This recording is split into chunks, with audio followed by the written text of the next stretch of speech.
నేటి పునీతులు పునీత అన్నమ్మ మరియు జ్వాకీం గారు.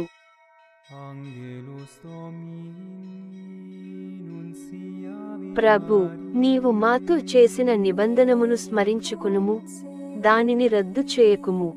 శుక్రవారం, జూలై 26, 2024.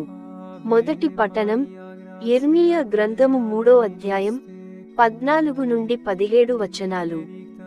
ప్రభువు నన్ను వారికి నా వేదనను ఇట్లు తెలియజేయుమనెను. నా నేత్రములు రేయింబవళ్ళు కన్నీరుగార్చును గాక. ఆ బాష్పధారకు అంతము ఉండకుండును గాక. నా ప్రజలకు ఘోరమైన గాయమైనది, దారుణమైన దెబ్బ తగిలినది. నేను పొలమునకు వెళ్ళినచో రణమున చచ్చిన వారి శవములు కనిపించుచున్నవి. పట్టణములోనికి వెళ్ళినచో క్షామపీడితులు తగులుచున్నారు.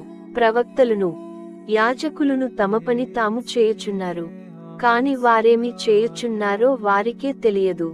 ప్రభు, నీవు యూదాను పూర్తిగా నిరాకరించితివా? సియోనును ఈస్టించుకొంటివా? మరల కోలుకోని రీతిగా మమ్ము గాయపరచితివేలా?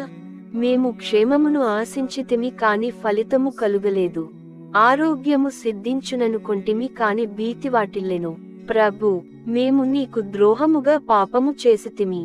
మేము మా తప్పులను, మా పితరుల తప్పులను గూడ ఒప్పుకొనుచున్నాము.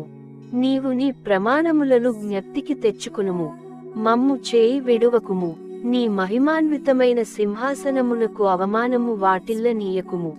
నీవు మాతో చేసుకొనిన నిబంధనమును స్మరించుకునుము, దానిని రద్దు చేయకుము. అన్యజాతుల విగ్రహములు వాన కురిపింపలేవు, ఆకాశము స్వయముగా జల్లులు కురిపింపలేదు. మా ప్రభుడనైన దేవా, నీవే ఆ పనికి సమర్థుడవు. మేము నిన్నే నమ్మితిమి, ఈ కార్యములెల్ల చేయగలవాడవు నీవే. ఇది ప్రభువు వాక్కు.